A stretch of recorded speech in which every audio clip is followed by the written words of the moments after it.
Yo, Bitcoin OG Arthur Hayes has just made a massive prediction declaring that the Bitcoin bull run is not over and 77K was probably the bottom. Let me know if you guys agree. Let us know in the comments. With QT potentially offering an ending on April 1st, a lot of people are beginning to speculate where is the Bitcoin bull run headed next. As Bitcoin is rebounding strongly this week, some people are beginning to believe in the predictions that Arthur Hayes made. Also, the mysterious Josh Mandel absolutely hit the nail on the head with the 84K call. And remember, his next prediction is 440K Bitcoin later this year. So I don't know. Let us know what you guys think. Is the Bitcoin bull run over? Is it just getting started? So many things to unpack today. We also have a video of President Donald Trump at the first, let me get this correctly, at the first Digital Assets Summit. It seems like he zoomed in, so we have a video of that to play for you guys. And of course, we're going to be talking about Europe. Seems like Europe is taking the exact opposite direction that the United States is heading. They want to double down. They want to triple down. They want to quadruple down on central bank digital currencies. So we definitely have to pay attention to what they're doing over there.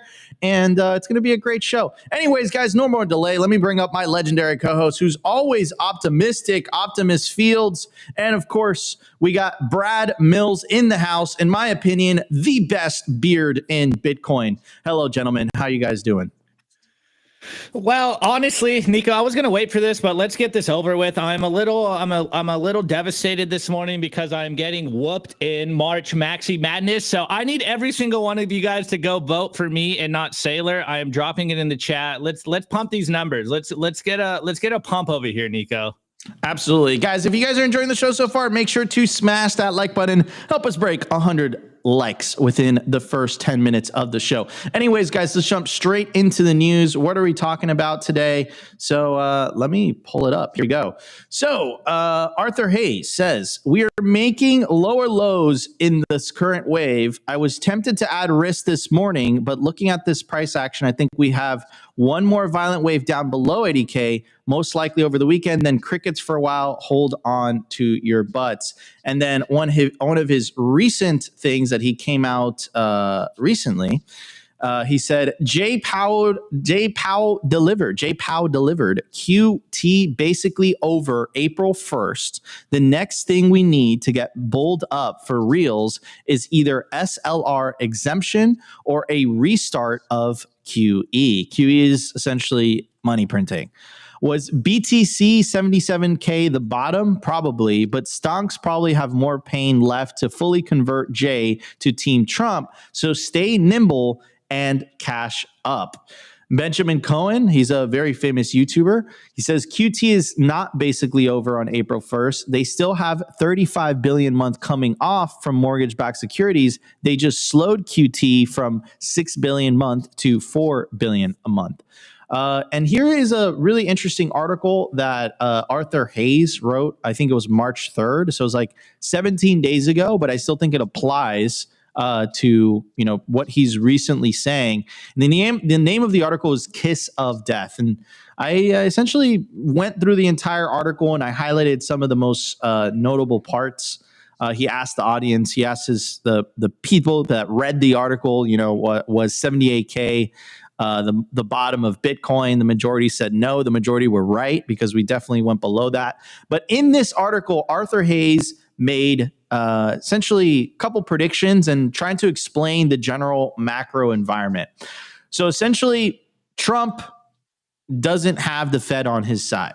For him to roll out the America First policy and obviously roll out all this stuff, he needs the Fed on his side. And Arthur Hayes essentially makes the prediction or makes the claim, and this is something that we've been saying actually the last couple of weeks, is that he wants, he essentially is trying to slow down the economy with the goal of getting Jay Powell on his side. So what Arthur Hayes is claiming is that Trump is using Doge to slash government bloat.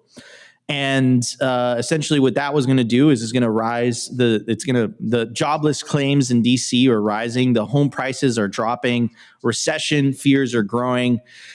Trump is using Doge to reduce spending, force layoffs, and create economic pressure to trigger Fed action.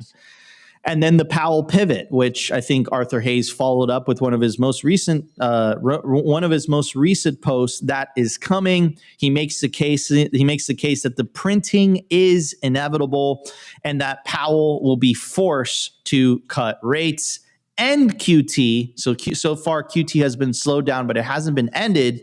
And restart QE. And when QE gets restarted, that's when Arthur Hayes makes the case that Bitcoin is on the road or on the way to $1 million Bitcoin. He makes the claim that historically, money printing always fuels Bitcoin rallies.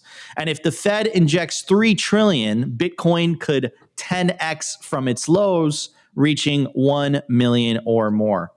So anyways, kind of exciting stuff in the sense that Arthur has been right with this recent call about the potential Bitcoin bottom being around the 70K region. But I mean, who knows? Bitcoin recently had a rally from, I think it was like 80K. It was like 78K, went all the way to 86. We're back down to 74. So it seems like it's channeling, but that just gives you more time to stack cheaper sats. I don't know. Let us know down in the comments if you agree with Arthur's prediction that the 77K was the likely Bitcoin bottom, that the slowing down of QT is very bullish for Bitcoin. And also, I do agree with Arthur. I'm not a macro guy, but QE is definitely incredibly bullish for Bitcoin. Historically, when money printer goes per the Bitcoin price goes up. Anyways, Brad, welcome to the show, man. I think this is the first time you're joining us on Simply Bitcoin Live. You've been in this industry for quite a long time now. You've seen the highs, you've seen the lows. Any thoughts on Arthur Hayes' most recent prediction? Brad, the floor is all yours. Yeah, I just literally had to go check the price of Bitcoin. I was like, shit, are we at 74K? I think you accidentally said we're at 74. It's like, yeah, what? it's at 84, Nico. Oh, I misspoke. I apologize. You meant to say 84. Yes. But yeah, you freaked me out, man. Don't do that. I will screw another white patch here. Yeah, I mean, honestly, I think everything is great. It's just hard to be. It's hard. It took me a long time to get into the mindset of Bitcoin is inevitable. And I've been in Bitcoin for 5 cycles now. That's And crazy. yeah, everything that we thought might happen in the early days is happening, and yet we're still early. So it's crazy. Like I don't necessarily follow the macro anymore because I found it was a little bit of a waste of my energy and my creativity to just be following this macro stuff so closely. Because when you look at the fundamentals, and we all know this, it's inevitable. Like Bitcoin has got this giant network of people that are volunteer evangelists that are never going to stop educating policymakers and decision makers around the world, as well as regular people. And as entrepreneurs start to sort of understand that this is becoming a must-own asset, it's not like this fringe thing that they shouldn't pay attention to. It's just the network effects keep gaining strength, and it's only a matter of time really before the supply and demand thing kicks in. So I honestly used to panic a lot about the possibility of Bitcoin prices dropping a lot. And famously in 2020, I was like using Twitter as a diary, and I was just like, "Dear diary, I sold 5% of my Bitcoin today because COVID is going to come and my back is sore and I don't want to see my net worth drop to 50% again." And American Hodl got really like riled up all the plebs. I didn't know who he was at the time. I was like, all I knew him about was that he had 6.15 Bitcoin. I was like, why is this guy that only has 6.15 Bitcoin like on my ass so hard? Like, get more Bitcoin and then maybe you'll understand the stress that I'm under, man. So I didn't understand that was a meme. But Yeah, I was right in that way before anybody was, well, not anybody, but like Arthur Hayes actually at the same time was ringing the alarm bells about COVID going to disrupt the markets, and I was just like, I can't I, I can't just sit there and just like see my net worth drop again like that. Like I gotta take action. And every time I have a bad decision of selling Bitcoin, I grow one of these white patches in my beard to get that wisdom streak. But I was right. But what happened? I sold some Bitcoin, not a lot of it, but I sold enough Bitcoin so that my back pain would go down. And then I was like, okay, I'm at this comfortable point now where I've got enough, but then it kind of stings because you got to pay your cap gains taxes on that. And you're like, I'm going to buy back lower. And I was right. The price of Bitcoin dropped like 50%. But in the moment, I was like, is that the bottom? Like 50%? Like, should I buy back now? Should I wait another week? Like it can't rebound this quickly. It was like 2 weeks later, the price was where I thought it was going to be. So moral of the story is like fundamentally understanding Bitcoin is a lot, it makes a lot more sense to just get the 1,000 hours or whatever of understanding Bitcoin and paying attention to the like long-term history of money and things rather than the short-term movements and even the medium-term movements of the markets, because the trend is clear. And now I'm so comfortable holding Bitcoin through volatility finally after 12 years, was it? Like 2011, so 14 years. Um, it took me probably 13 years to get to the point where I'm comfortable holding through volatility and it actually doesn't bother me anymore. So this drop, yeah, it's actually like I look at it like, oh, what a good opportunity for people that I'm trying to help get Bitcoin now. Like they can buy some more Bitcoin. You're Brad. You're blowing my mind right now, man. So 4 cycles. Guys. I got in 2016. This is my second or third, maybe. I don't know. Third cycle, you would say, but Third cycle. Yeah. four. Like God, wow. You said So I 5. was 5 then. Yeah. This will Wow. be 5 Okay. for I have me. so many questions for you. So one of the things that I want to focus on, where you said you've been in this for a long time, basically almost since the very beginning, Brad. But you said we are still early. How could you reasonably believe that? I mean, you were buying Bitcoin for under $1,000, under $500. How could you still say we're still early when Bitcoin's at 83,000, almost $84,000 right now? Have you ever seen this guy Michael Saylor before? He's really good. I He's a think good I've speaker. I think I've heard of him I started, around. yeah, I started watching some videos by him, and I was like, you know what? This thing could go to $10 million or more. Hmm. We are still early. So I recommend the viewers, if they haven't heard of Michael Saylor, go watch some of his YouTubes. He's good. He's a good speaker. Um, but it's funny because I got into Bitcoin in 2011. So I was actually on the forums, like when Satoshi was like not posting anymore, but like he had just recently been posting and he was like kind of still on the mailing list or whatever. But I thought I was late then because when I heard about Bitcoin, it was $5 in like April 2011, I think was the time. And I was like, okay, this is interesting. I gotta look into this a little bit more. And then I bought some video cards and I started trying to mine some Bitcoin. And I started trying to get money onto a Bitcoin exchange. At the time, it was I think it was called Trade Hill, that you had to go like as an intermediary before you could get onto Mount Gox. And so, anyways, by the time that all happened, my video cards came and I got the money over to buy some Bitcoin. It was $10. So I'm like, shit, I missed it. This thing went from $1 earlier in the year to $10. Like I'm late. I'm too late. So, and then it went to $30 over that summer. And I sold half my Bitcoin because I was like, yeah, I'm so smart. Like people are telling me to like take my profits and play with the house's money and all that shit. So I was, or take your principal, play with the house's money.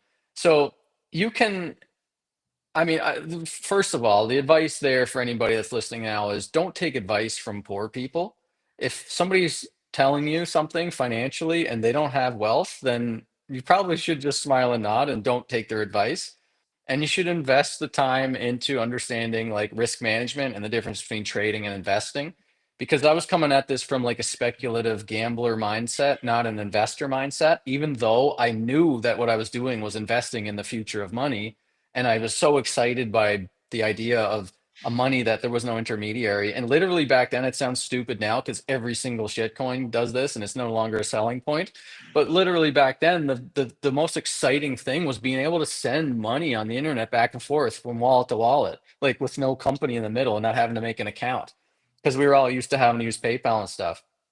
So, anyways, the same things that I saw back then are still happening. That's the funny thing. Like the other day I was on Facebook and my mom sent me this Facebook from one of her friends, just an average person. She was like, "Oh my God, I can buy Bitcoin at the corner store." And she capitalized the B and put a space and capitalized the C. So it's like, I can buy Bitcoin at the corner store. This is so crazy. So like most people still have no idea about Bitcoin and they still spell it like I used to spell it in 2011 when I first heard about it. Bitcoin. So, it is literally still early in terms of like amount of people that have Bitcoin, and even the amount of people that have Bitcoin that understand what the Bitcoin is. Probably 2% or something of the planet has exposure to Bitcoin in some fashion. I'd say maybe 2% of those people understand what they have. Do you know what I mean? Like, this is all anecdotal. I don't think we can really know for sure, but we are definitely in that, you know, crossing the chasm moment where either we've kind of like we're crossing it now or we've just crossed it or something, but it is exciting to see all this stuff happen, and yet still the price is only point 0.08 million uh Bitcoin per Bitcoin.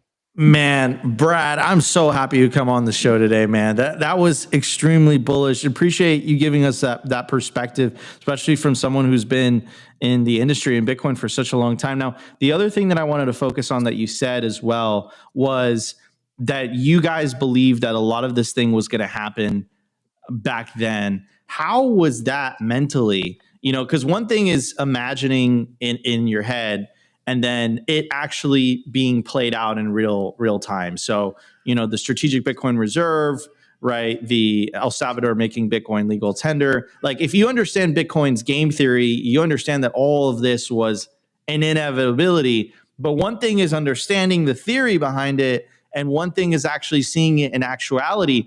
I mean, back when I got in, like, they're like, people forget this, like, they're like, the hardware wallets were good. They were just becoming good. There was no like a variety of different wallets that you can use. There wasn't like multi-sig solutions. You kind of had to do everything yourself. Brad, you got into Bitcoin into an era where I don't think the seed phrases were a thing yet. It was just still like paper wallets and stuff. So how has that been, man? Like, essentially watching Bitcoin grow up, and become this like major global financial player. Well, okay, so there's multiple angles you can go at this, right? The first angle is the hard money maximalist, Bitcoin maximalist, that gets distracted by the success of the shit coins and is like kind of unable to really grasp like what happened here and what is happening because they're distracted by the Trump shitcoin, or like, Ripple is attacking Bitcoin, or whatever, and that can like taint your view of things. I've seen a lot of like Bitcoin people on Twitter and stuff that are kind of leaning more towards like this is negative, like almost like, oh, like Bitcoin is when you discover like an underground band or something, and then they start to get popular, and you're like, oh, that band sucks now. It's like I see people doing that, which is unfortunate for them because it's like, in a way, it's just controlling your emotions and realizing that you're not free in this area. Like if you're able to not enjoy the success of like you being right and you being early and you still being right and on the righteous path and having the moral path forward of like what is good for not just you and your family but the world, because some shitcoin guy has like donated $10 million and has been able to influence a tweet that the president makes. I just like kind of maybe take a step back, because it doesn't, how does that help you? Like that doesn't help you. That just puts you into a negative mindset to not be able to like expand your happiness and like having Bitcoin, and like Bitcoin being this thing that's moving into this must own sort of phase, like the Bitcoin gold rush decade that Saylor talks about. And that is that is like probably one of the best things about Saylor for me anyways, is like listening to him talk about being cheerful and constructive has helped me tamper that Bitcoin immune reaction thing that I was involved in with, like, the block size wars and all that. We were doing a lot of debating and arguing, and it was very contentious and whatever. But it's almost like a form of identity politics that's leached its way into Bitcoin, that is not good, whether it's in Bitcoin or that's for your own mental state. I mean, it's just you should probably just disconnect from all that stuff and just, like Saylor says, try to remain cheerful and constructive, because like the momentum that you can bring towards positively building or positively pushing Bitcoin knowledge forward is much greater than the like resistance you're going to get from trying to like stop this insane clown world reaction of broken money that's just shown up as shit coins and meme coins and all this other nonsense. So I just think that that is, for each individual, probably the best choice. Like, just focus on the good things about Bitcoin and just kind of like ignore all the noise, because Bitcoin is inevitable. And in that way, I see sort of like understand where Saylor has, a lot of people criticize Saylor now because certain things he's like almost like a shitcoin apologist or whatever. But like, I think he's doing it right, man. I think he's like, he's pushing, he's getting influence in the places that matter, and he's staying focused. He's protecting his own mindset. He's being 100% in on Bitcoin and pushing Bitcoin forward for all of us and for himself. And there's never been a time in history where people make the rational choice only. Like, there's always irrational choices being made everywhere. So as long as we got Bitcoin, like the orange rail, that's like we're able to hold on to and pull ourselves forward through all this cloudiness in the world, I think that's what we should do. And I appreciate that he does that and sends that message for people like me to understand, like, you know what, I should just focus on Bitcoin. I should just focus on the positive. I shouldn't talk about, oh, you shouldn't do this shit coin, or Gary Vee launches this NFT, you shouldn't buy it. Like, who cares? Like, Bitcoin's winning, and we got a lot of work to do left, because like you said, when I got in Bitcoin, we were still using private keys and using custodians and stuff. Like, when you're mining at a pool, you just leave your balance in the pool because it was like complicated to get your own private key going. So there was no seed phrases, there was no hardware wallets. And we're still there now. Like, most people don't even know what Miniscript is. And Miniscript is going to enable a whole new unlock, like Anchor Watch and companies like Anchor Watch that, well, there is only one company like Anchor Watch right now that does like insurance on your self custody Bitcoin. That's a new unlock for Bitcoin. Like, we are so early because people don't even have insurance on their Bitcoin. People aren't even using Miniscript. Bitcoin, the unlocks that Bitcoin will get from companies that are building on Miniscript, Anchor Watch is one of them. BitHive is another one with Keeper Wallet. Liana Wallet's another one. There's like maybe 3 or 4 companies that are using Miniscript right now. Miniscript is a technology that Blockstream supported that enables more composability in multisig. So we are so early in just Bitcoin custody right now that you got like exchanges holding billions of dollars of Bitcoin. They don't even know how they can hold it with Miniscript and get rid of a lot of risk and insure it, because Bitcoin technology rocks. So there's so much more room to grow in Bitcoin. And yeah, even user experience upgrades are still to come. So that's pretty exciting. So like I don't know if it's going to take 10 years or more, but by the time where there's like, okay, we've figured it all out and there's nothing more to unlock, then maybe I'd be like, okay, yeah, we're not early anymore. And Bitcoin's $1 million or $5 million or something like that. Like, okay, we're not early anymore. But at that point, it seems like we're going to transition to like, okay, now Bitcoin is just the best way to hold your money, and it still gains on inflation, but not like this, 60% a year that we're used to. Yeah, absolutely, man. Very amazing insights from Brad Mills. Opti, do you want to chime in on this, man? Arthur Hayes' piece, a lot of the wisdom and experience that Brad was talking about. Opti.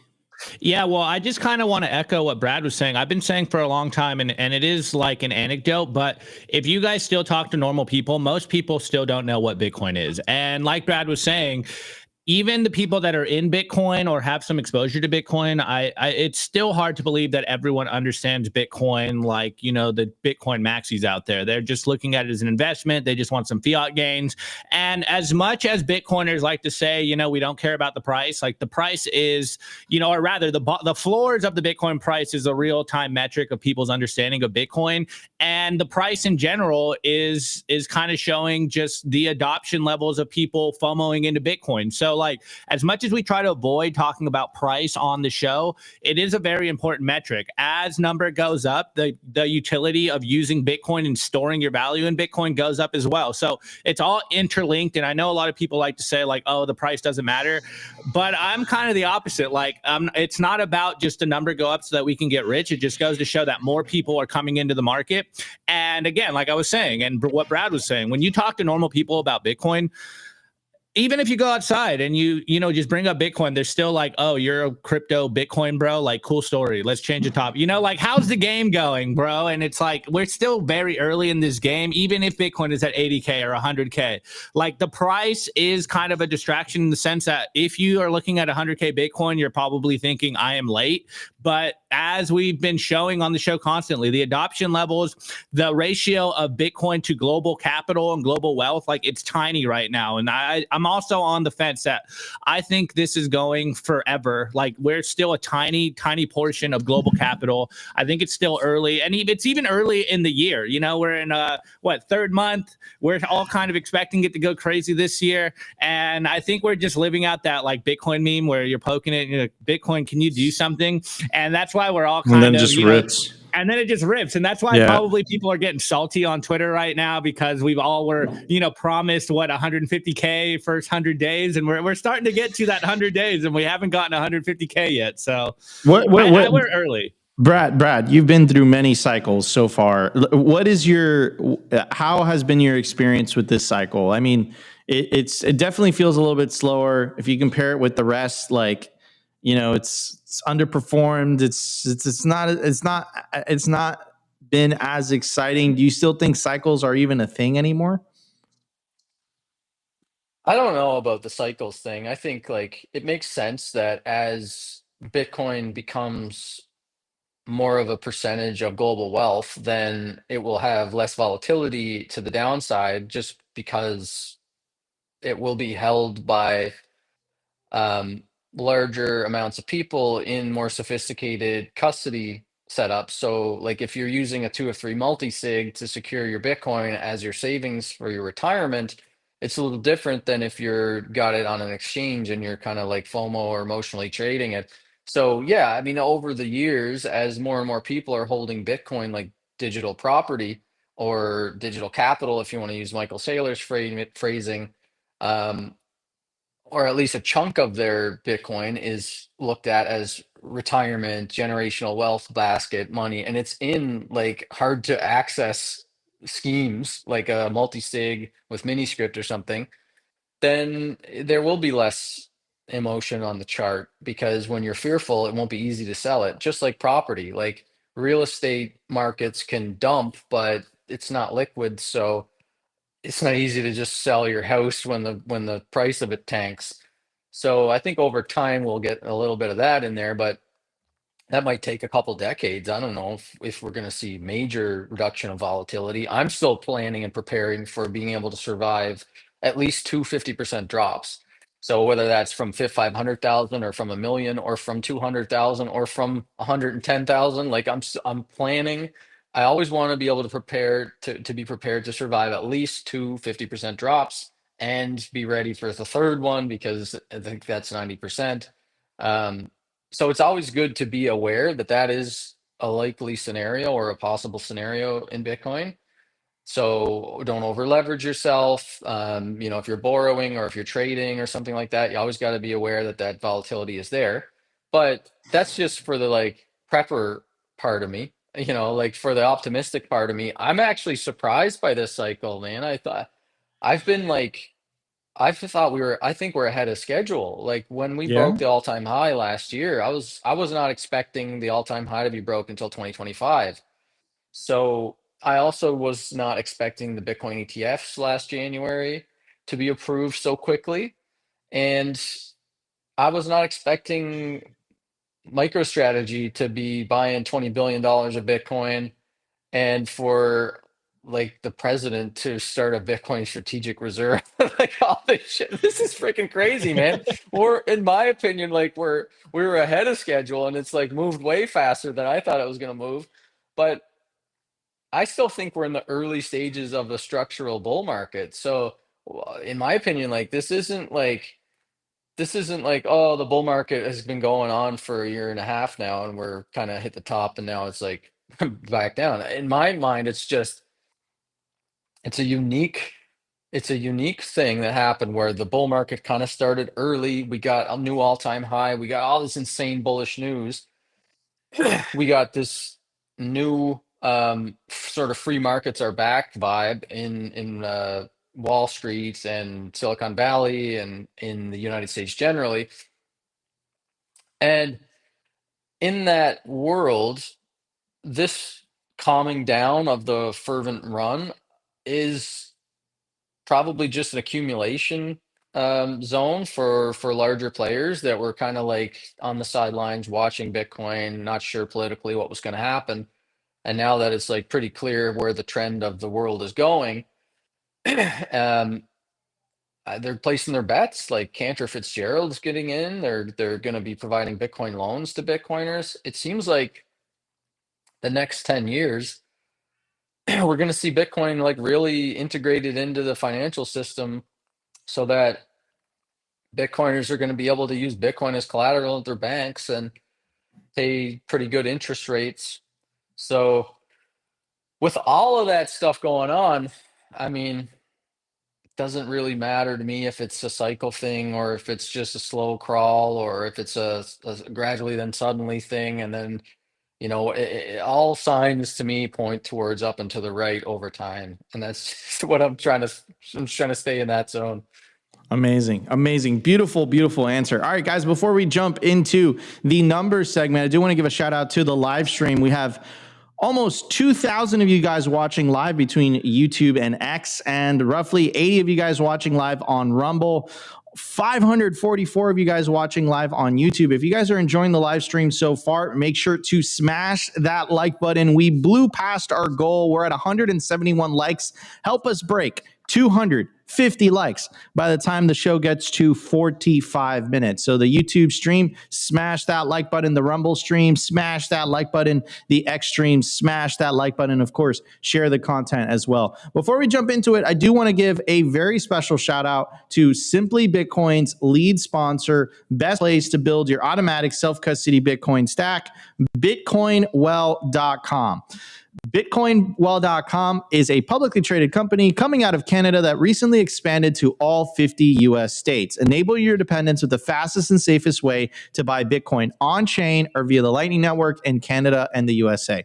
You put in your email address. It takes 2 to 5 minutes to get signed up. And what makes Bitcoin Well different is that it's a non-custodial platform, meaning as soon as you buy Bitcoin and the funds clear, it goes straight to your self-custody Bitcoin wallet address. If you're a higher net worth individual looking to buy $50,000 worth of Bitcoin or more, check out Bitcoin Well Infinite. Invest in Bitcoin, preserve your wealth. Bitcoin Well Infinite enables large Bitcoin investments personalized for you and your business. So if you're looking to buy $50,000 worth of Bitcoin or more, and you want a dedicated representative every time you want to call or text someone that you want to buy or sell Bitcoin, check out Bitcoin Well Infinite. Go to bitcoinwell.com/OTC to get started. And if you live in the US of A, they've had this in Canada for a long time now, you can now get paid in Bitcoin sent directly to your personal Bitcoin wallet. Share your Bitcoin Well direct deposit details with your employer, set your Bitcoin/dollar split, and receive sats instead of fiat with every paycheck. What are you waiting for? Head over to bitcoinwell.com today. And if you use promo code SimplyBTC, again, SimplyBTC, When you sign up to Bitcoin Well, you get 3 tosses into the Bitcoin wishing well for an opportunity to win up to 1 million Satoshis. Could you imagine that? Just for signing up, you have an opportunity to win up to 1 million Satoshis. So sign up to bitcoinwell.com/simply today. All right, everybody, let's hit the numbers. We have tons to talk about. We will be right back.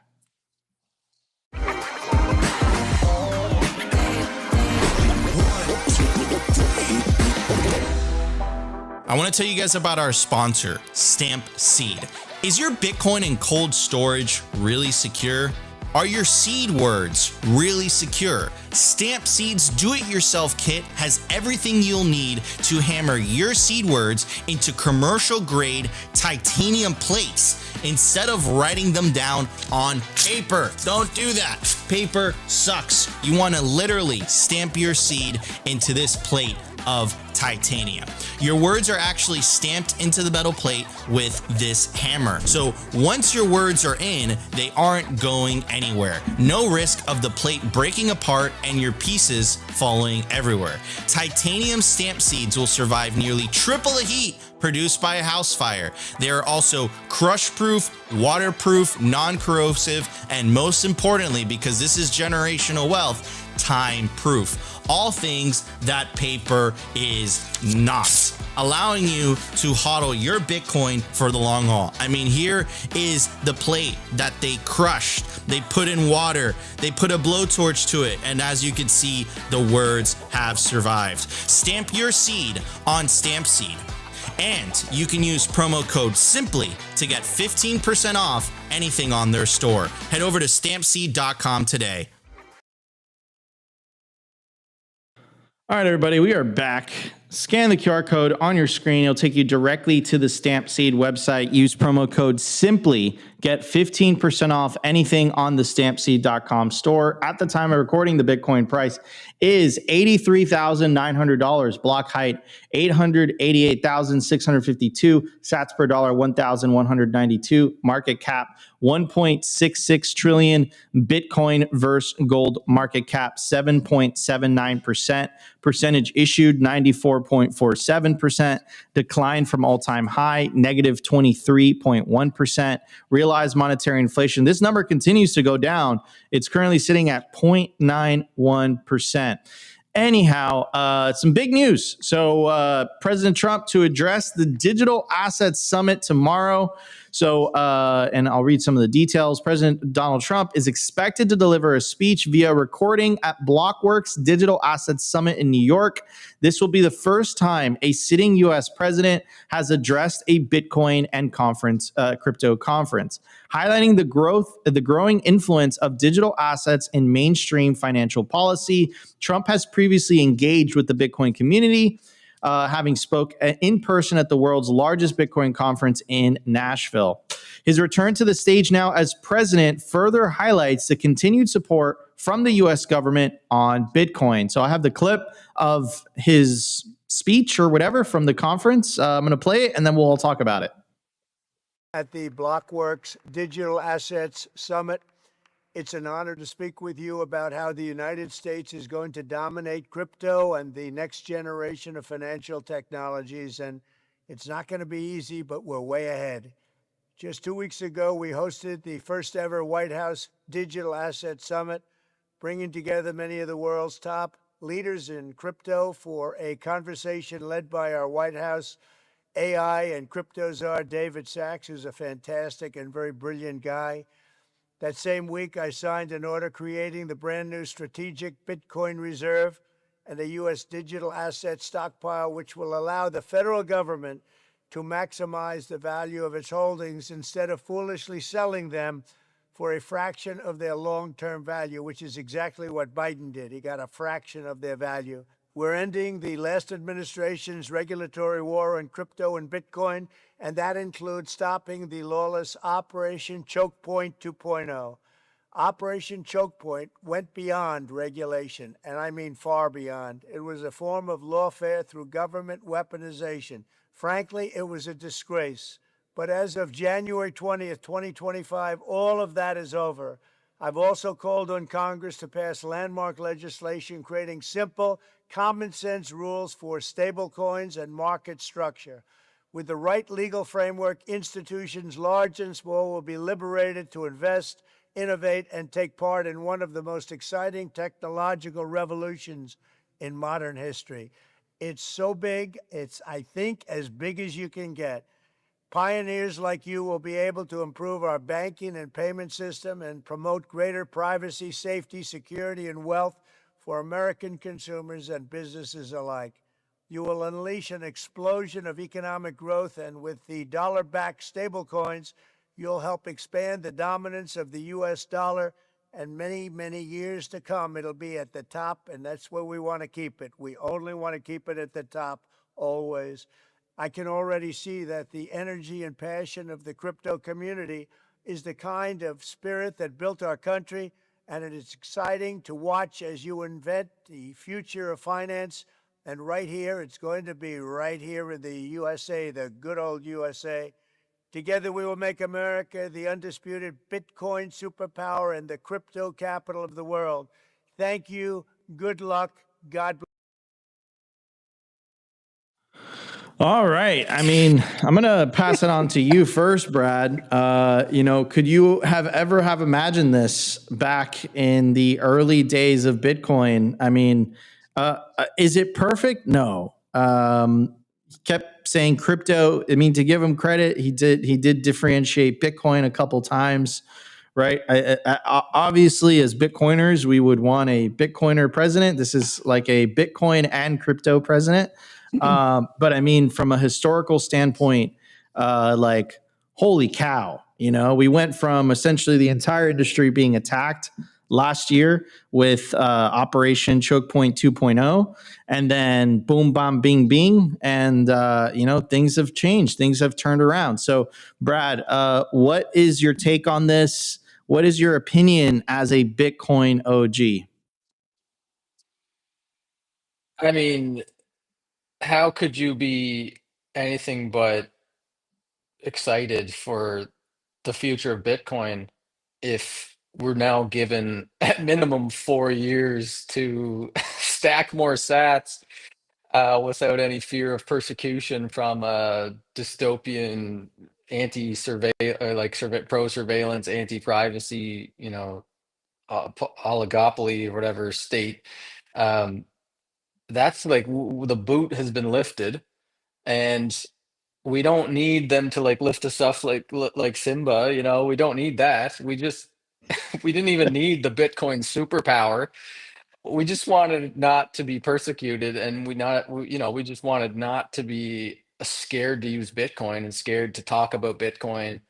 Because there was a long time there back, maybe it was like 2011 to 2016 even, where I'm like friends of mine had been arrested and stuff. Like Charlie Shrem went to prison just for like running a Bitcoin exchange, and obviously we all know the state's campaign against Bitcoin through the Silk Road, and like there was it wasn't just Operation Choke Point, which is a little bit like of a red herring because Operation Choke Point was really in some ways probably um, hunting down criminals and Ponzi scheme operators more than Bitcoin businesses.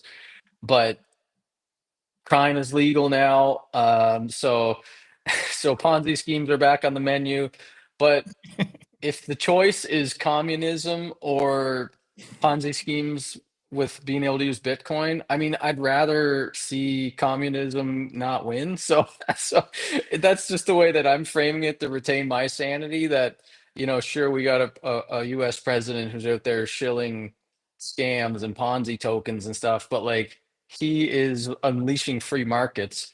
And if you really are a libertarian, you got to take the bad with the good, and we got to let people make their own decisions, and we just have to be out there educating and broadcasting the signal through all the noise so that we influence culture like you guys are trying to do, so that people will follow the signal and they won't be going off and getting stuck in these scams. Because just like to boil it down is like there's no longer headwinds. we've got every cycle, we've got one of the biggest fears taken away. Like last cycle, I was actually extremely bullish when China banned Bitcoin because that was one of the biggest things that I had to contend with for, talking to people about Bitcoin for years. It was like, well, China owns Bitcoin and it's a China communist coin and China's going to ban it and then that's going to crash Bitcoin. And then so when that was taken away, it was like, what's let's shine the light on what your concern is actually. Like you're just like a salty no coiner then, right? Because China is no longer the threat. And so now it was for the longest time, well, the government's going to ban it. And now what are those people saying? Like, what can they say? I mean, this is just great. So yeah, we don't necessarily need the Bitcoin superpower of the world. Like that's insane that is like where we are. I mean, this is like way beyond what I thought it was going to be. I just thought we were going to be like not hunted down and we were just going to have freedom to use Bitcoin. But now it's like, oh no, they're going to be the Bitcoin superpower of the world. Well, what does that signal send to all the other countries, So, I mean, extremely, extremely positive, obviously. 100%, 100% agree with that take. By the way, I do want to give a shout out to the stream. 2,100 of you guys watching live between YouTube and X, and almost 100 of you guys watching live on Rumble. If you guys are enjoying the show so far, make sure to smash that like button. Anyways, let's break. We're I at got one more. Yeah, hit it, Brad. One more thing, because you mentioned Rumble. One of the most bullish things that came out of this last 6 months is the Tether story. Like the Tether, like even at the bottom at like 15, 16, 17, 20,000 and under, we had like Bitcoiners out there screaming about how Tether was going to be shut down by the US government and that was going to crash Bitcoin. Like Bitcoin influencers on Twitter were saying this. So that was another thing that was like for me as an early Bitcoiner that followed the Tether story from like when they launched it and like knowing that they were like real Bitcoiners behind the scenes and that they're doing things to acquire more Bitcoin and to support Bitcoin and that all this Tether FUD and stuff was just like it was just that it was just not actually understanding the context of what was going on with the fraud that was happening against Tether when they had hundreds of millions of dollars stolen from them and the fact that they had been able to get themselves out of it with some creative lending from Bitfinex to Tether, all that stuff. I mean, the Tether FUD was one of the biggest issues as well. That now this is just amazing. Like Tether is now one of the largest buyers of U.S. Treasuries, and the freaking president and the Treasury Secretary and all these people are now like inviting Tether to come to the White House and talk about how great it is that Tether supports the dollar dominance or whatever. So it's like the threat of Bitcoin being persecuted, the threat of Tether getting shut down by the government. Those two things are completely gone now, at least for the next 4 years. And Tether is one of the most profitable companies on the planet if you go by head count. And they're like super invested into freedom technology. They're building Keat. They're investing heavily into Rumble. So I'm such a big fan of the timeline that we're in. Not just that like the laws are like the policy risks are being removed and it's a super bullish things are being built foundationally for Bitcoin adoption, but also that the right people are getting wealthy and they're doing things with their wealth like supporting Rumble and free speech. So anyways, just wanted to toss that in there because that is such an amazing bullish development over the last few months even that I just was like a bonus on top of everything else. Like Ross is out, Bitcoin Strategic Reserve and Tether is getting, the recognition they deserve for being actually like a net positive in the industry. Absolutely, 100% agree. Opti, what is your take on? I forgot what we were talking about because Brad was dropping so many good points. So, anyways, it was Trump's speech at the Digital Assets Summit. Opti, floor is yours. My first cynical take was that beginning part where he's like, "We're gonna dominate crypto." Just that phrasing, if you want to be cynical, it's like, what's that actually mean? Like, are we going to dominate with Bitcoin or are they going to dominate Bitcoin? That's my cynical take, but kind of going where Brad is going towards the end, like as much as you may or may not like Trump, like the rhetoric we're getting right now of the US becoming a Bitcoin superpower, like I don't know. I'll take that. That sounds amazing to me. I would love for the US to be a Bitcoin superpower. You guys know we've been on the show for a while, and it got a little hairy last year. There was a point where we're like, man, it looks like Bitcoiners are going to get prosecuted. Now, as Brad was saying, it's like, yeah, there is going to be some shitcoin Ponzi schemes, and the floodgates are opening up, and everything's on the table. But we all know that, hey, Bitcoin's going to win. And if we get 4 years of just Bitcoin kind of being left alone, or even better, like Bitcoin being pushed right now, in 4 years, it's going to be probably pretty incredible where Bitcoin is. So I like this rhetoric that we're hearing right now. Yes, I know everyone's like, oh, they're politicians. They're saying what you want to hear, obviously. But what we're hearing is this is a signal for everyone around the world that, hey,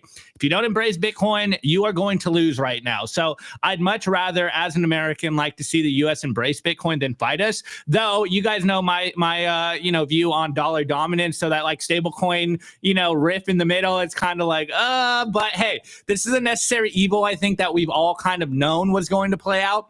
But if you see the ending message there, if we do get some good quote unquote market structure here or good regulations around Bitcoin's going to win. And I think this is all beneficial for us. So I'm pretty excited to see what plays out this year and the next 4 years around Bitcoin. Like if they just get out of our way, Bitcoin's going to take over, and that's going to be huge for all of us. And then we'll see what happens in 4 years, because as of now, it looks like we are going to get 4 years of just like clear roads ahead around Bitcoin. And it's hard to not be bullish on that. So, hey, Bitcoin superpower, let's go. Like I'm with that. Absolutely, 100%. All right, everybody, before we move on to the next segment, I do want to give a very special shout out to our new merch. It's just dropped. Check it out. Get it while supplies last. One of our hats already sold out. This is flying off the shelves.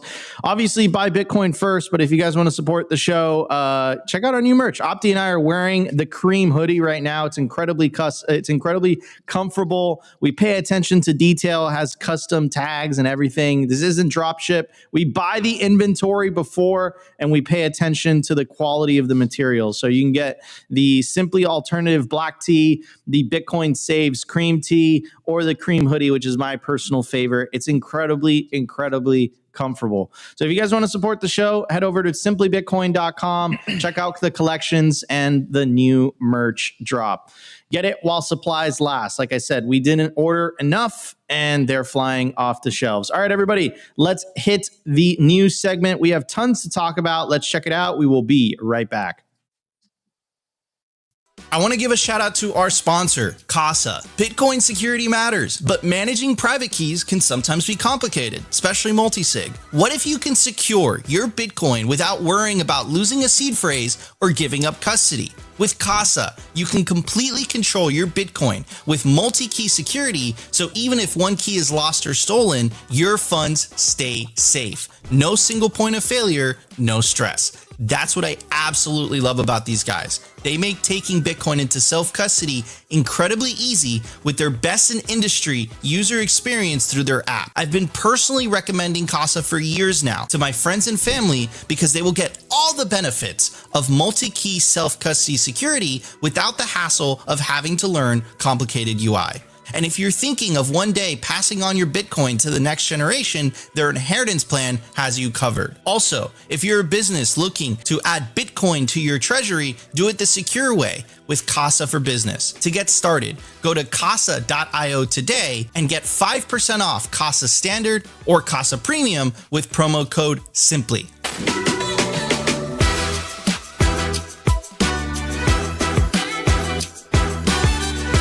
Need liquidity without having to sell your Bitcoin? For more than 6 years now, Ledn has been the trusted choice for Bitcoin-backed lending with transparency, security, and trust at their core.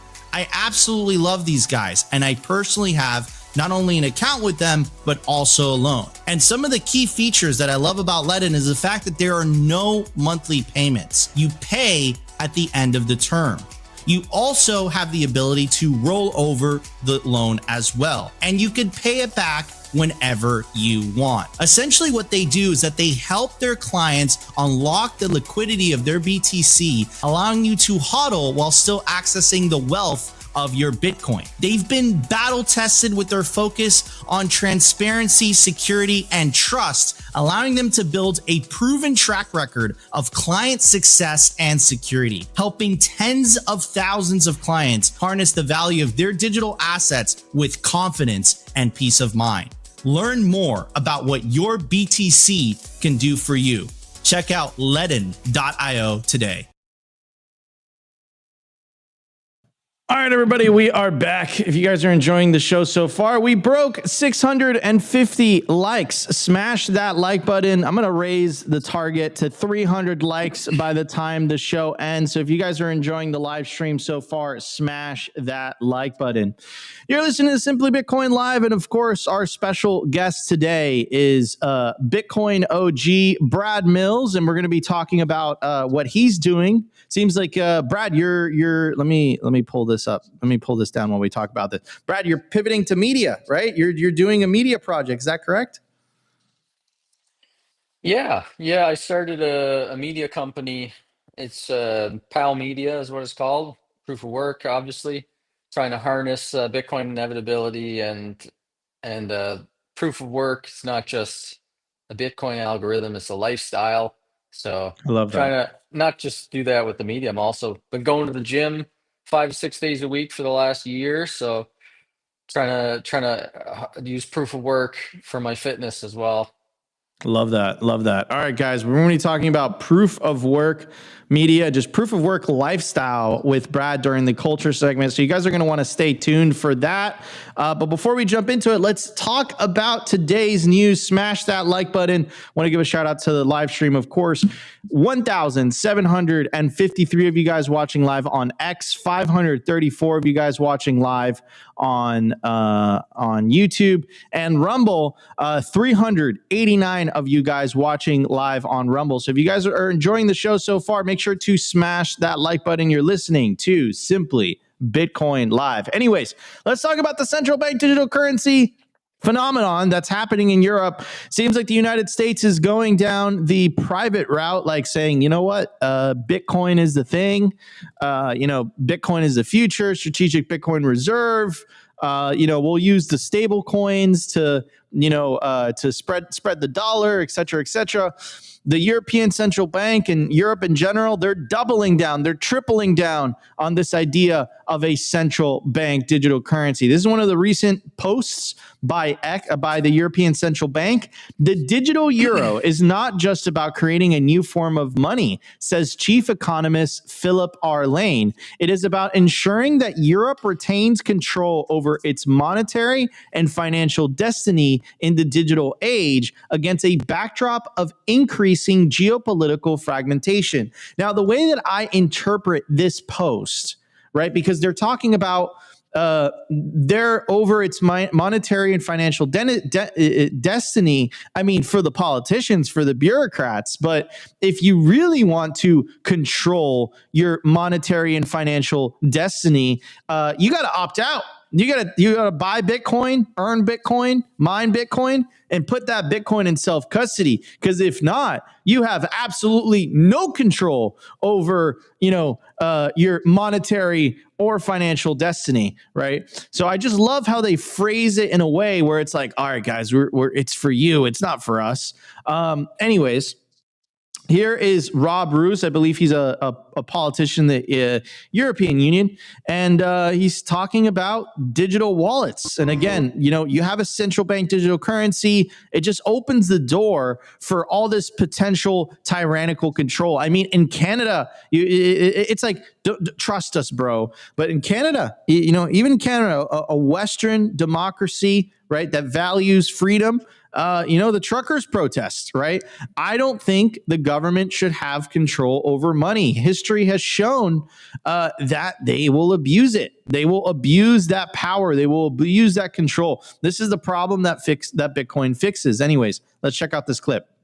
I just left the room where we had the negotiations about the digital identity, and I have bad news. The member states and the European Parliament came to an agreement. It means that probably not far from now, the digital identity will be a fact in the European Union. Right after this agreement, Commissioner Breton said, now we have the digital identity wallet, we have to put something in it. And what he meant was the digital euro, also known as the central bank digital currency. And this is a very bad development. They always promise us not to make this connection. And even a lot of experts, privacy experts and security experts, warned also last week this is a very bad idea for our privacy and our freedom. I just left the room where... So, I mean, a digital ID connected with a digital wallet. I mean, I remember us Bitcoiners complaining and bringing this up, and they would gaslight us. They would say, no, that's not happening. You guys are seeing things that are not there. That's fake news. I mean, doesn't sound like that's fake news at all. Anyhow, moving on to some of the latest news. This article was written by a friend of mine, Efrat, great content creator, great podcaster, and she's saying that ECB prepping the ground for digital euro launch. It goes on to say the European Union is laying the groundwork for the probable launch of its wholesale and retail CBDC, the digital euro. Christine Lagarde, president of the ECB, shared this update at their latest press conference. Quote, President Lagarde stressed that the digital euro is more relevant than ever. Lagarde emphasized that the digital euro, the EU's CBDC solution, is set to launch in October 2025, provided it passes the legislative phase involving key stakeholders, including the European Commission, Parliament, and Council. Notably absent was this process is the European public, despite the significant impact this initiative will have on their daily lives. So again, when they talk about central bank money, and they essentially phrase it in a way that it's for the public. Central bank money is for the public, and Bitcoin is actually private money. Remember, this doesn't sound like democracy. I mean, look at what Efrat is saying. Notably absent from this process is the European public. I remember there was a poll that was released, and most people in Europe were just like, we don't need this. I mean, why do you need a digital euro? Like, think about it. You have a bank account. Money is essentially digital at this point. Where this is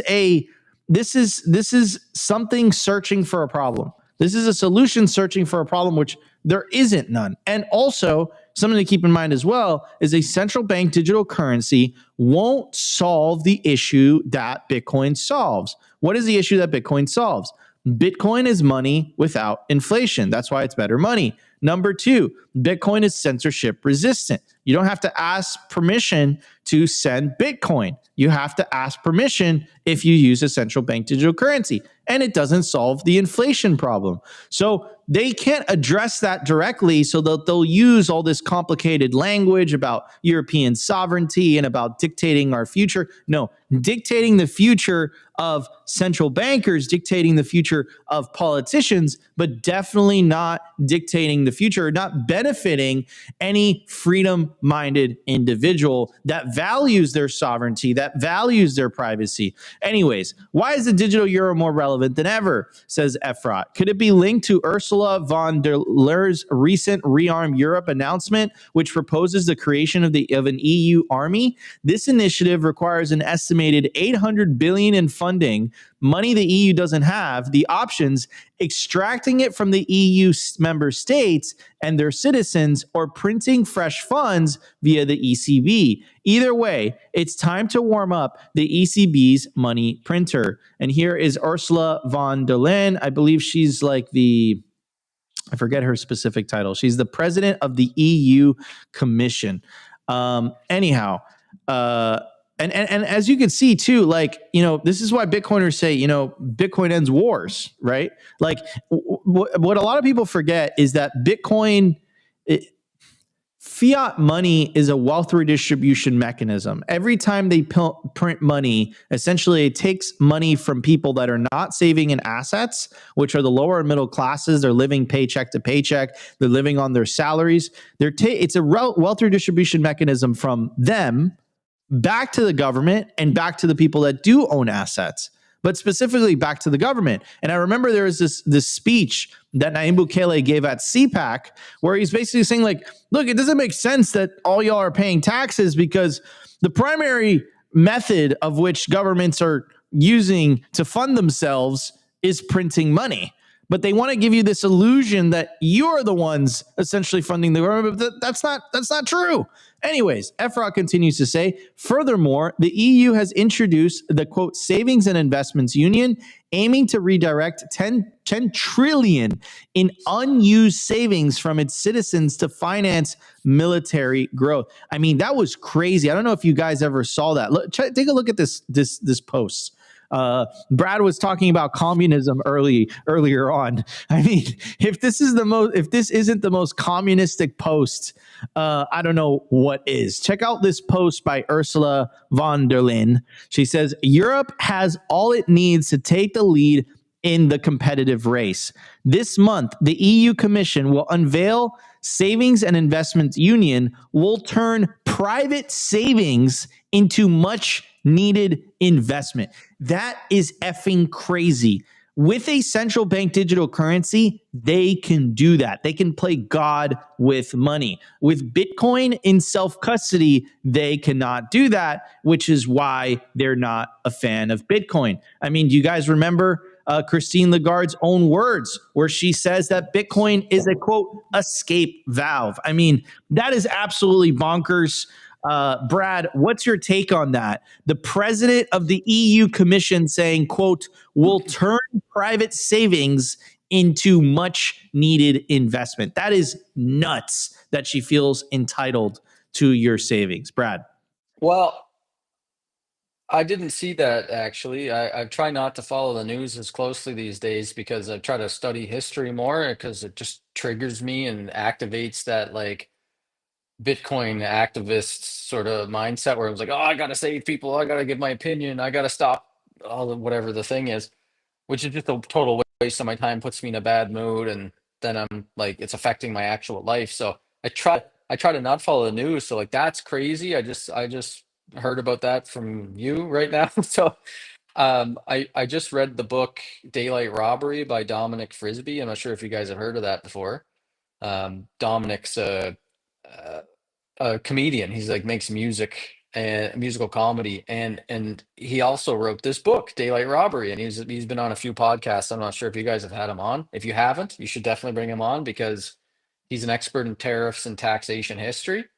And one of the things I learned from his book was Europe's history of confiscation of wealth through wartime periods, including during like the Napoleonic Wars. There's typically what it is they will seize the property, like the savings and the estates and the businesses of wealthy people in the occupied territories, or they will put reparations on the country that invaded if they lost. But like this honestly reminds me more of Germany history of when they found all these wealthy Jewish people that had businesses and tons of money in the bank accounts, and they literally just like confiscated all their wealth. And they even had this thing where any soldier could break into a Jewish estate and ship home anything they could fit in like a helmet or something. The weird way they had it was like they could keep.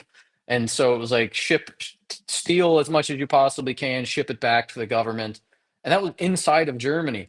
So I mean, this is creepily kind of giving me vibes of like Germany policy, like steal everybody's wealth and use it for defense. Like that's kind of insane that they're even saying that stuff out loud.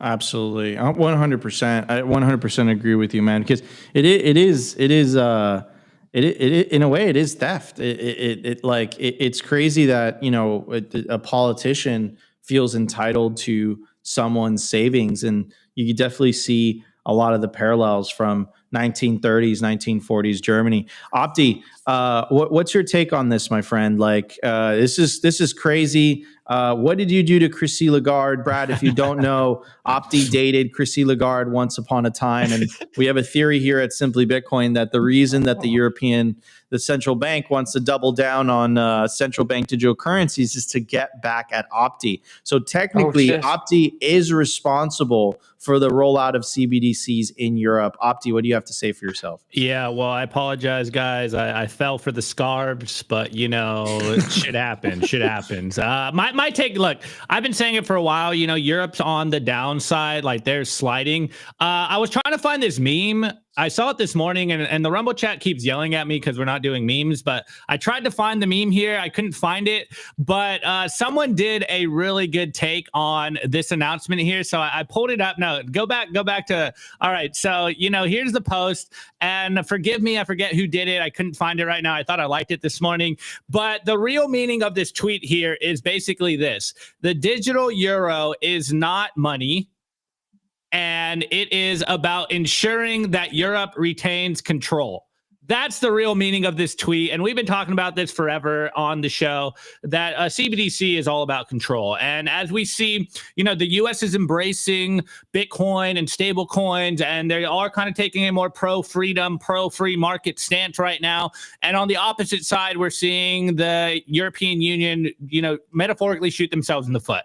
They are doing everything they can to clamp down on capital. As you put that one tweet of Ursula, they're trying to turn private investments and private savings as an investment. And they're even using this like new rhetoric about unused savings. Like, what does this even mean? Like, savings by itself, like that is a use case to save your capital. So it looks like the European Union is in decline right now. And, there's a lot of people kind of on the Tom Luongo side where they're saying that the Fed has been fighting the ECB, and, the European Union seems to be going bankrupt. And as they decline, they're doing whatever they can to control capital. So, I'm pretty glad that I'm an American at this point, because the EU is not looking good right now. And I think it's only going to get worse. And as we've seen historically, when an empire or, a country goes into decline, some of the first things they do is capital controls, because they understand, hey, if people start to move capital, like, we're going to go bankrupt quicker. And this is exactly what the European Union's doing right now. So it's not looking good for the EU at this point. And if this isn't a signal for why you need Bitcoin, then I really don't know, what you're looking at and what you think, because this should be a clear signal that, yeah, if they're going to go full CBDC, I probably want some Bitcoin. And now they're even talking about taking your bank account and turning that into, state investments. It's like, man, it is looking really bad to be in the EU currently. So I would not wish this upon any Bitcoiner over there, or even just the normal citizenry. I bet they don't understand what's going on. Maybe they even think this is a good thing, but man, this is a clear signal for why you need Bitcoin. Absolutely, 100%. Anyhow, ladies and gentlemen, if you guys are enjoying the stream so far, 2,500 of you guys between X and YouTube. And let me check the Rumble audience. Rumble is flying, 311 of you guys watching live on Rumble. Make sure to smash that like button. You're listening to Simply Bitcoin Live with Nico, Opti, and our guest for today, Brad Mills, the best beard in Bitcoin. Guys, we're going to be heading to the culture segment. We're going to be talking to Brad about his latest entrepreneurial endeavors. So we will be right back for the culture segment. I want to give a shout out to our partner, HIVE Digital Technologies. As the first ever public miner, HIVE's positioned to quadruple their global footprint in 2025. And as the first with an AI strategy, HIVE continues to make moves in sustainable, high-performance computing. They consistently top the industry in Bitcoin mined per exahash, and now they're headquartered in the USA. They're lean and mean, they're green and clean, and they're changing the game. You can catch the latest buzz by following them at HIVE Digital Tech, or check out their website at hivedigitaltech.com.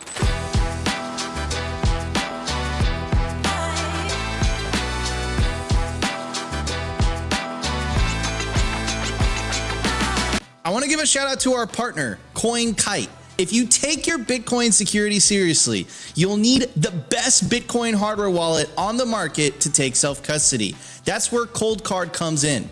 The Cold Card Q is the most advanced Bitcoin signing device ever made. It's got a full keyboard, larger screen, and NFC support, making air-gap signing easier than ever. It's built for power users who want the ultimate security without sacrificing usability. And if you're looking for a battle-tested, uncompromising cold storage, the Cold Card MK4 is your go-to with PSBT signing, an industrial-grade secure element, and USB-C. It's the perfect blend of security and convenience. Both devices are, of course, 100% Bitcoin only, open source, and built by Bitcoiners for Bitcoiners. Secure your Bitcoin the right way with the Cold Card Q and the MK4. Head over to coldcard.com today and use promo code SIMPLY to get 5% off anything on the store.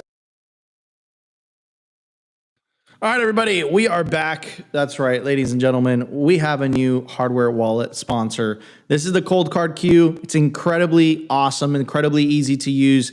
It's our daily driver here at Simply Bitcoin. And you can check out the MK4 as well. I don't have it on me, but I'll have it on me tomorrow. And it comes with any color. It comes in all these different colors. So obviously you can get the original transparent one. You can get it in red. You can get it in black. I like the black one. The black one looks really, really cool. There's a glow in the dark one as well. So guys, I always get this message, Nico, how do we support the show? Check out our partners. We're very, very picky on who we choose to partner with. Cold Card makes the best Bitcoin hardware wallet in Bitcoin. Use promo code SIMPLY to get 5% off anything on their store. Opti uses it. I use it. It's a great hardware wallet. Guys, check out coldcard.com. Someone in the chat says, love my Q. Anyways, we got Brad Mills in the house joining us today. Brad, how you doing, bro? Oh, I'm doing excellent, man. Too much winning. Too much winning, man. I mean, Trump said you guys are going to get tired of winning. Anyways, Brad, you've started a media presence and media operation. Why'd you do that, bro? You've been in Bitcoin 4 or 5 cycles now. You're thriving. You know, you're living a good life. Why'd you decide to start a media company? Well, about a year ago, January, February 2024, I felt this urge because I turned 40, and I guess it was midlife crisis, maybe a little bit related. I felt this urge to upgrade my lifestyle. I was not happy with the home I was living in, and I was like, you know, I've been practicing delayed gratification. I've been doing my best to support other people around me. I've been kind of like upgrading the lifestyle of my family members.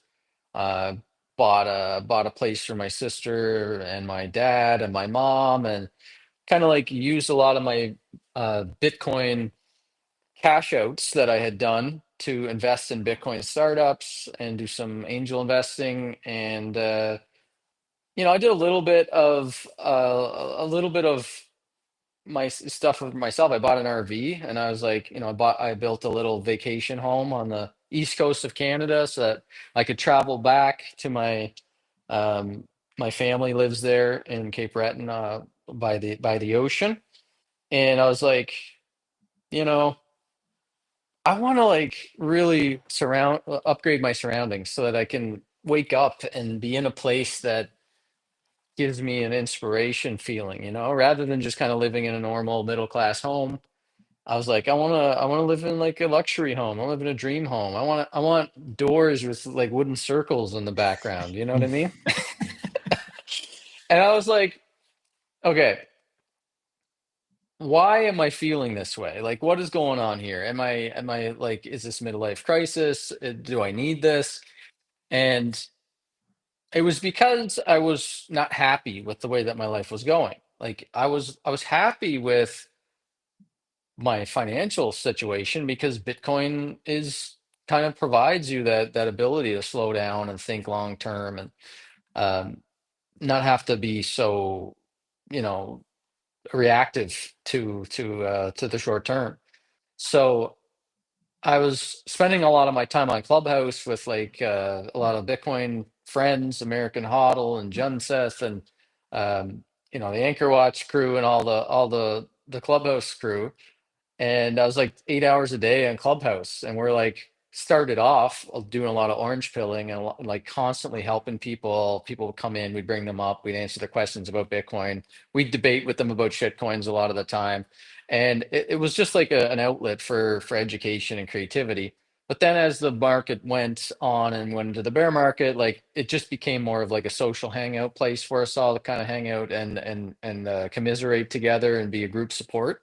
So um, I had that urge to want to educate more people, and I'm always getting people messaging me about, oh, what should I do? Like you say to buy Bitcoin, so I bought some Bitcoin. What do I do now? It's down to $1.50, and I'm like, what do you mean your Bitcoin's down to $1.50? I'm like, yeah, I bought a Bitcoin, a Dogecoin Bitcoin.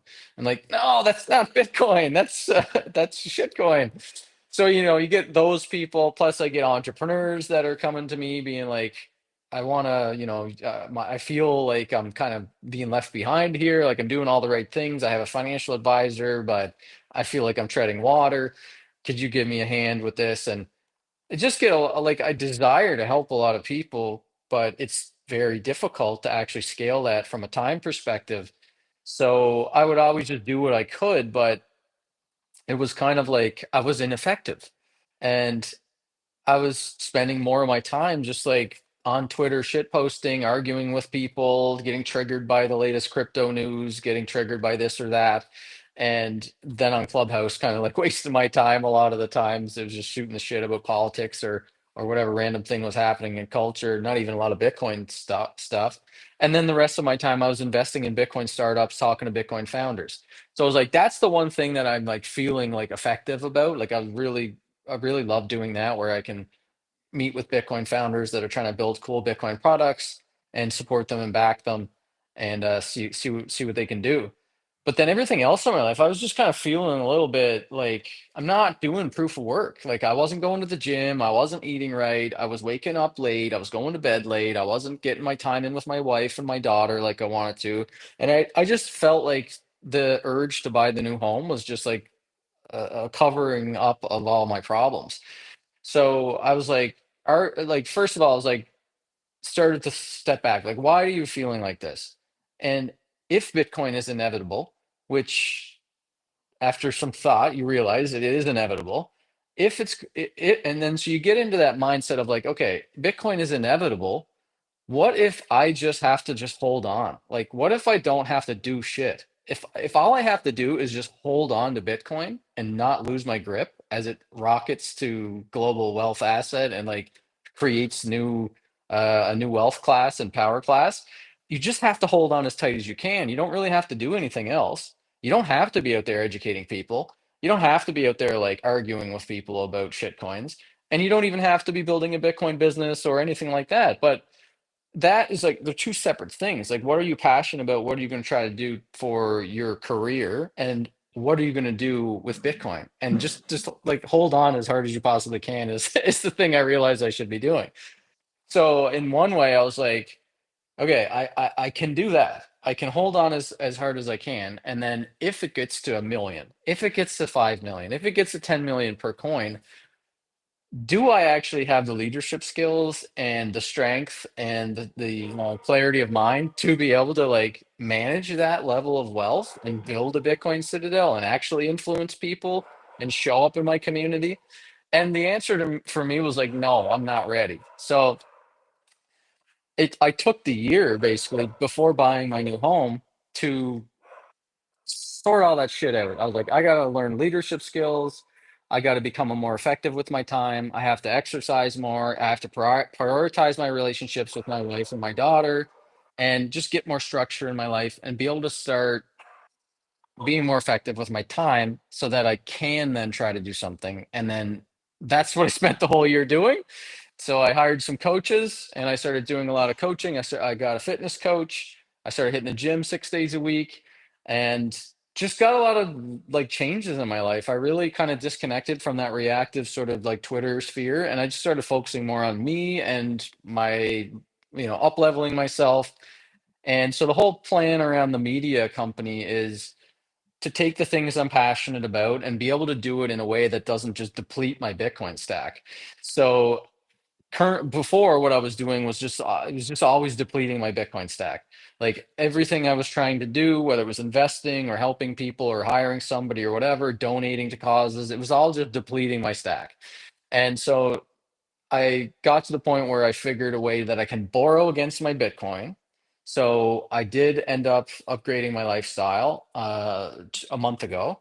And so now I'm in this beautiful new home, and I didn't make the mistake that I made in the past, where before I would have sold Bitcoin and be like, "Ah, it's okay, you deserve it. You can take some off your stack. You know, you've held for so long."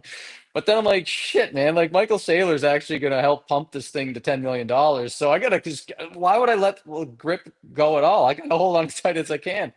And it's true that as Bitcoin matures into this asset class that's like respected by everybody and is a must own asset and integrated into the traditional system, and banks will see it as collateral, then yeah, I mean, that's just more network effects. So I figured out a way that I could safely, without taking too much risk, borrow against my Bitcoin, where I was not giving up custody of my Bitcoin, because that was the biggest problem for me. I avoided all the like lending collapses and all that shit. I was out there ringing the alarms of like, BlockFi and Celsius and all these things last cycle. So I was like, it doesn't matter how badly I want to upgrade my lifestyle and get my wife and my family and myself into a nicer home with some land for my dog to run around on. I don't want to let somebody else hold my Bitcoin, because I don't know what they're going to do with it. I don't want them rehypothecating. I don't want them doing what God knows what with their Bitcoin, giving it to the next crypto fund. That's, maybe Eric Trump starts a friggin' shitcoin thing, and they're like, oh, the president's son. He won't screw it up. Here you go. Here's the Bitcoin. And then it blows up.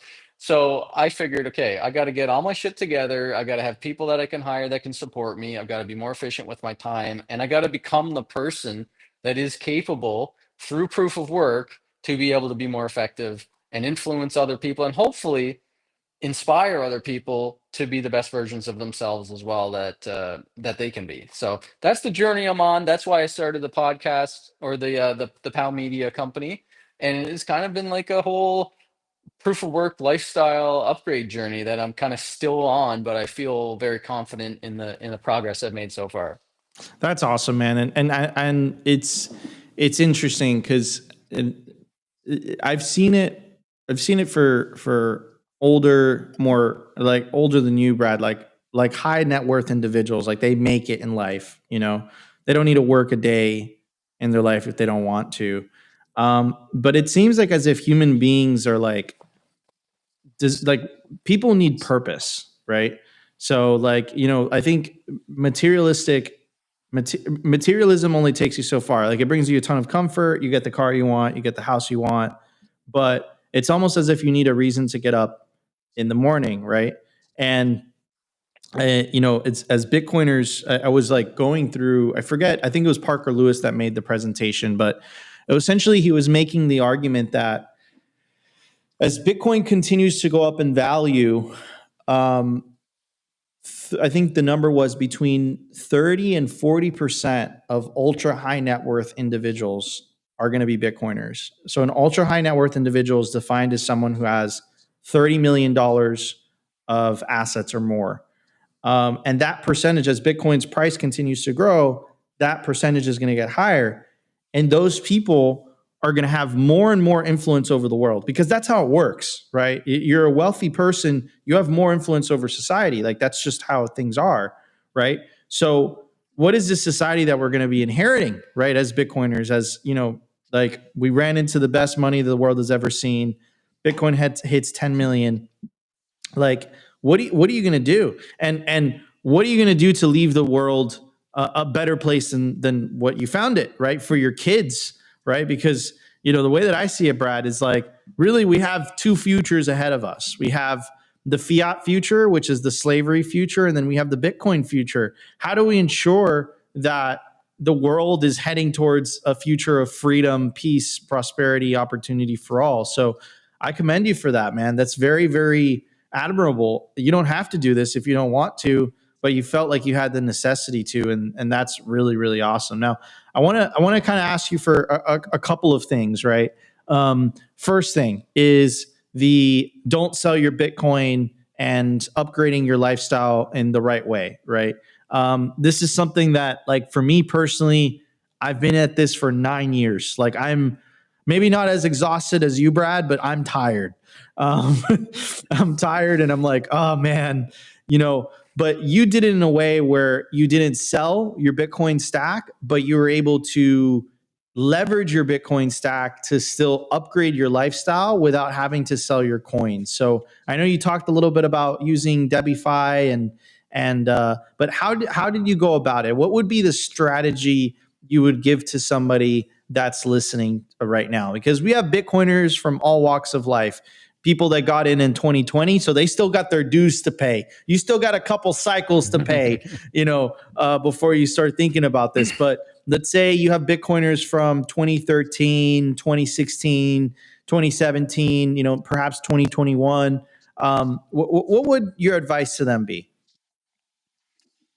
Yeah, I mean, honestly, I went through it myself. And there is a certain percentage of this. Look, I seek the counsel of many smarter and wealthier people than myself in Bitcoin when I'm making these decisions. So, I mean, I spoke to American Hodl about this quite a bit, and Jeff Booth, and Jason Williams, and Becca from, Becca Rubenfeld. Like, I speak to a lot. I seek the counsel of a lot of people before I make moves, and it's just the way I operate. I always try to go out and gather insights and input from people and see what their thoughts are. And then I also do some thinking myself and kind of meditate on things and journal and stuff before I make decisions, like big decisions. And in the previous cycles, so like we'll say like my third cycle in, I didn't sell a single sat until 2017. So, except for the stupid move I made in 2011 when I sold half my Bitcoin at 30 bucks. So that was the first dumb move I made. And then I was like, okay, this thing is not an asset that I should be trading. I shouldn't be putting it on exchanges and letting exchanges get hacked. Like, that's a dumb move. And then I also made a dumb move of trying to, like, well, I'm an entrepreneur, so I'm going to start a mine. I'm going to start mining Bitcoin. And I invested a lot of money into mining Bitcoin.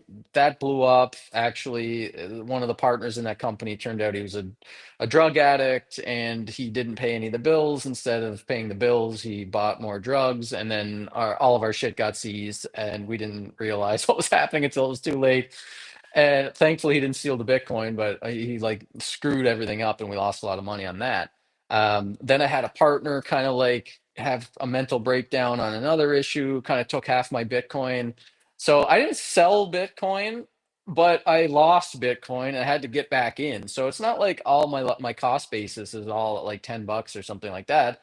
I had to come back in quite a few times. Even COVID was another example where I was like buying back the coins that I sold at, $8 or $9,000 for like 15 and $20,000 because I realized, like, okay, I screwed that up. I got to get my position back. Like, so my cost basis is much higher, but the whether your cost basis is like $20,000 or if it's $50,000, I mean, or 5,000 or 1,000, it doesn't really make too much of a difference in the end, because if you think this thing's going to 10 million, even a slight chance of it going to 10 million, and you think in the next 5 to 8 years it's going to be at 1 million, it doesn't matter the cost basis. Really, the thing is, how much can you stomach losing that gain and to upgrade your lifestyle in the present? And you just got to make that calculation for yourself. And I had done that a couple of times. Like, when I go back and look at how much Bitcoin I sold in 2017 to buy my mom a house and buy my grandmother a house and buy my dad a house and pay my mortgage off and start investing in Bitcoin businesses. Terrible decision. Like, I should have just been renting, or I should have just I figured something else out, or been slower about doing moves. But I was holding for 6 years at that point, so I was like, well, I deserve it. I got to take some off. Stupid move, really. In the end, because just for my house alone, like, I sold 21 Bitcoin to pay off my mortgage, which was worth $280,000 at the time in 2018. And that 21 Bitcoin now is what, like, uh, $3 million or something like that in Canadian. Um, So obviously that was stupid financially when you look back. And even to upgrade my life, like who cares if I didn't have that? So I would have been paying an extra $700 or $1,200 a month on a mortgage. That's not a big deal to get $3 million. So I would just say that there's one school of thought that seems to be shared by a lot of my Bitcoin council friends, which is like take 5% or 10% or whatever your number is. There's a certain percentage of your wealth that you should just, who cares what you spend it on? If it's going to upgrade your lifestyle, it's going to make your wife feel better, if it's going to give your kids a nice place to grow up in, if it's going to make you feel more inspired, then it just doesn't matter. Just spend it. And then there's another school of thought, which is like the Michael Saylor, Jeff Booth school of thought, which is like, hold on as tight as you possibly can if you're smart, because this thing is going so high that you're going to be so wealthy if you don't make those decisions in the short term, or if you figure out a way to generate some revenue and become valuable to provide value for other people to pay off the interest of loans that you can finance upgrading your lifestyle with Bitcoin or borrow money some other way. Then just do that. Like exhaust every potential option you can before you start selling Bitcoin. Because if we're right about this thing, it's going to go so much more higher that you're going to be like me looking back at like 5 years ago selling 21 Bitcoin, thinking like, what a stupid idea that was, even if it was like, yeah, but it's worth it. And, you know, if I'm right about the price of Bitcoin, I'll still be very well off and I still will be okay. It's like, who cares? I would have had 21 more Bitcoin. Like that's a lot of extra cushion for being able to meet margin calls on Bitcoin lending. Or, you know, in 5 years, being able to do so much more with 21 Bitcoin than I was able to do 5 years ago. So my advice on this is like, you got to figure out what type of person you are. Are you willing to like let yourself off the hook in the future for making terrible moves? And are you accepting spending $3 million worth of Bitcoin for $280,000 in the future? You know what I mean? If you're willing to be okay with making dumb financial decisions to make yourself feel better in the present, and it's not going to like really materially affect you negatively anyways, then I'd say probably that's okay for you to make that decision.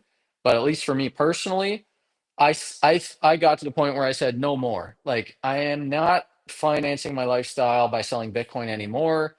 From now on, I want to make sure that I'm thinking about this like a Rockefeller would do, or like Michael Saylor talks about, that this is digital property, this is generational wealth. You don't sell your block of real estate in Manhattan, you borrow against it. And the other key part of this is like, if you still have the energy and the creative output and the ability to create revenue, then you can borrow against your Bitcoin in a safe way that's not over leveraged and not too risky to be able to survive 50% drops, or two at least.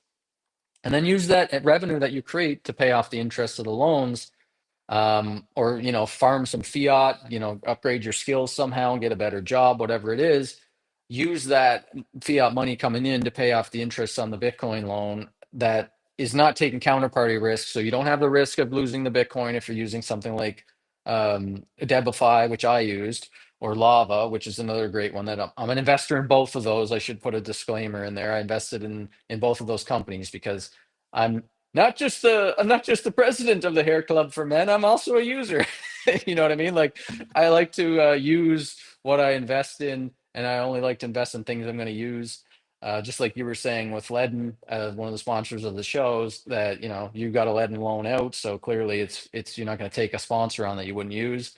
Same thing for me with investing and using. So sorry, there's a little bit of a rant there, fellas. Hopefully that gives some insight. No, man, that was absolutely incredible, Brad. Thank you for sharing that, and the audience is absolutely loving it. Opti, do you have any questions for Brad before we wrap up the show? Well, just one. And I told Brad we'd do this before the show.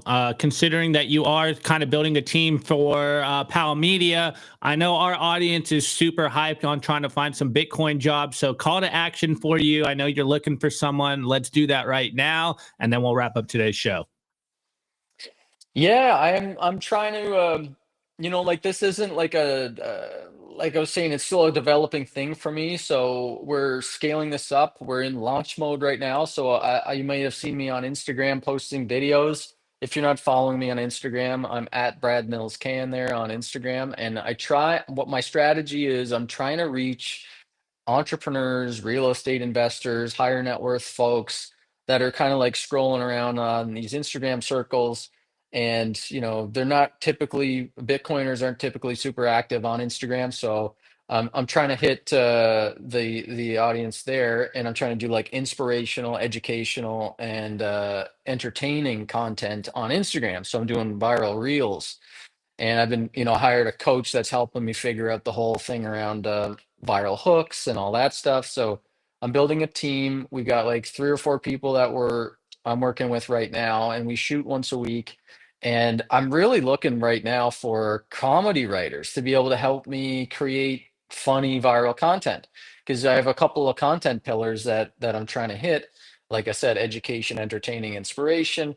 And we're looking for a comedy writer right now that we've got a job description that's going to go up on the website soon, and then you'll do a test project for us. If you're interested in comedy writing for me, then you may have seen the post that I did on Twitter about a month ago. It was crypto traders doing their taxes, and it was just this long rambling rant about all these ridiculous names that crypto traders are going to have to talk to their accountants and the tax man about when they're trying to do their taxes. And that went pretty good, with 2.5 million views or something like that on Twitter. But really trying to hit that niche on Instagram, and then provide a ton of value for like their average scroller on Instagram, and then be able to speak to the higher net worth people that I can then do like one-on-one or group coaching with, but give all the information away for free in these videos. Some of them will be funny, some of them will be serious. But yeah, looking for a writer, and we're also going to be looking for some other roles too. So it's at bradmills.ca, and I think it's /careers, but there should be a careers button on the website. If you click on that, that'll show you all the open job postings. And yeah, hopefully we can just kind of like educate people on the Instagram. Actually, the executive assistant one is already filled. I should probably take that down. Let's go, guys. So, hey, if you're looking for a Bitcoin job, you guys usually ask us, hey, are you guys hiring? Well, currently we're tapped out, but Brad is looking for some people. So reach out to him, and maybe you guys can help Brad on that journey and provide some value. So, Brad, the audience is loving the advice you just gave us. Here, guys, I'll send you the link right here. They're loving what you just said, because they're like, firsthand advice, love to hear it, especially from an OG like yourself that's been probably made all the Bitcoin mistakes, and now they just got some lessons, they got some firsthand advice, what they should be doing, how they should be thinking. So I think you gave a tremendous amount of value for the audience today. You're muted, Nico. What happened there? Absolutely, Brad. Thank you so much for joining us, man. Those stories were incredible. Thank you for sharing that and sharing your experience, and it's a good insight for people, that wherever you are in your Bitcoin journey, something that you have to understand is you have to pay your dues. It's an inevitability in Bitcoin. The more cycles, you do, the more things you learn on what not to do. But there's lots of ups and downs. It changes you as a person. It changes you on a spiritual level. And just, Brad, you're very deep down that rabbit hole, my friend. So thank you for sharing your insights and your experiences on the show today. Anyways, guys, if you guys enjoyed today's show, make sure to smash that like button. Of course, consider sharing today's video. We're at 2,771 live viewers across YouTube and X, and 300 of you guys watching live on Rumble. If you guys, again, enjoyed today's show, smash the like button, consider subscribing, share today's content. I'm your host, Nico. It's my legendary co-host, Optimus Fields, and our special guest for today, the best beard in Bitcoin, Brad Mills, in the house. This was March 20th, 2025. This was Simply Bitcoin Live. Love you all. We'll see you tomorrow on the next one. Peace out, everybody. Today's episode was brought to you by BitcoinWell.com, a Bitcoin-only platform on a mission to enable financial independence.